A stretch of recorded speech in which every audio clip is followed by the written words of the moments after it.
Over 80% of our viewers are not subscribed, so if you haven't already, do subscribe as we push to grow the channel. Airline downfalls are not just things of great intrigue, but they're events that also can be studied in your local school class.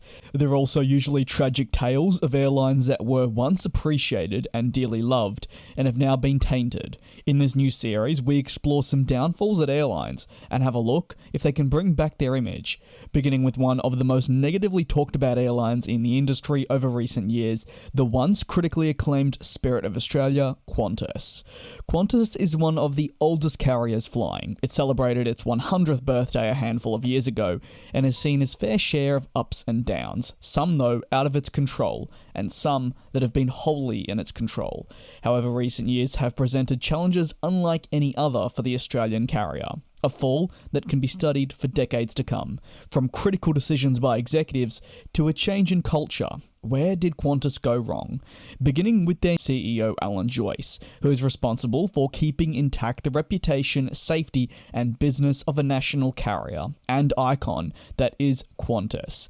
A task with an endless amount of responsibilities that somehow in recent years have gone down the drain, with decisions that have held implications of staggering significance. Let's begin with the pandemic. The airline, like any, faced its challenges. However, ultimately the decisions made by Qantas would come back to bite them, the biggest being the massive clear out of not just their workforce, but more specifically the experienced workers that were the backbone of the company and served also as critical mentors for those coming into the industry in the new roles.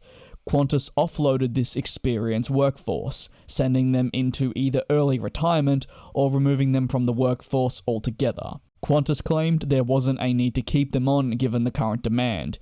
However, there was actually a bigger underlying goal here that has been present in the Qantas business model for some time, and that is for them to try and slash costs wherever possible by outsourcing the same work through a third-party company, which becomes evident that these people have less experience and struggle from missing aspects of the experienced workers. As per an investigation by Four Corners of the ABC, these new workers are late to deal with aircraft, have on numerous occasions loaded planes incorrectly, and much more. If you go to one of Qantas's major hubs, Sydney Airport, and go to any of the domestic gates, you will notice that many aircraft upon arrival are left sitting there with no baggage handlers and or ground workers there to attend to it. They're stuck on another aircraft and have not been able to make their way across. This happened to me most recently travelling through the city.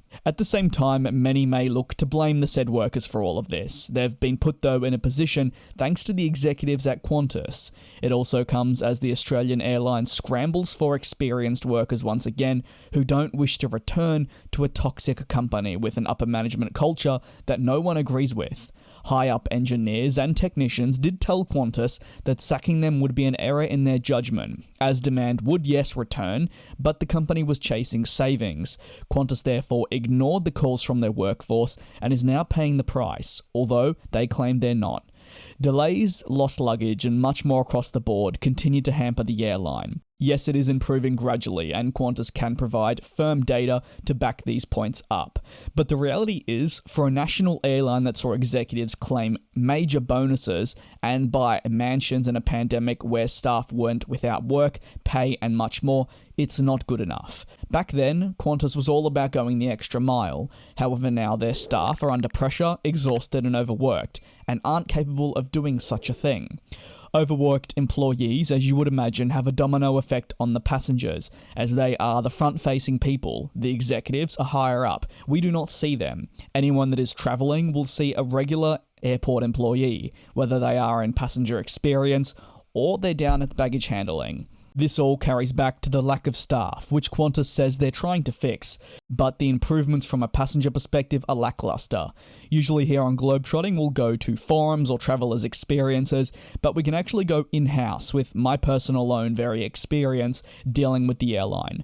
Earlier this year, I spent a total of 40 plus hours across a week-long period on hold in discussion with Qantas and more, who were simply incapable of rebooking a flight for me. They cancelled my booking accidentally, deleted segments, hung up on me, and for the most part, I was unable to get through to anyone. I, though, am not the only impacted customer in this region. Everyone that is trying to get a hold of someone at the customer service call centre is always going to fail. They've been labelled as one of the worst industry-wide since the outsourcing. Qantas claims it is hiring more staff, but the reality is that with the pressures travellers are facing, the call centre can't keep up. Pair that with newcomers who simply cannot do their job and are thrown into the deep end, well, it's a recipe for disaster. And these customer difficulties include lost luggage, delayed flights, miscommunication within the airport, and much more from employees who are just as confused as passengers themselves.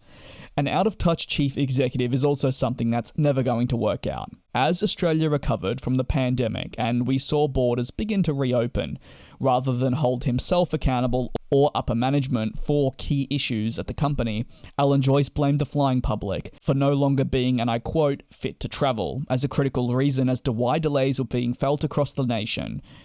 A tone-deaf comment that would not go down well with many, and because of this, it was no longer the passengers' faults. Whose fault was it? Well, it was the airports that were to blame for not having enough staff. That being pretty ironic, as Qantas illegally offloaded thousands of baggage handlers while removing a large portion of their staff.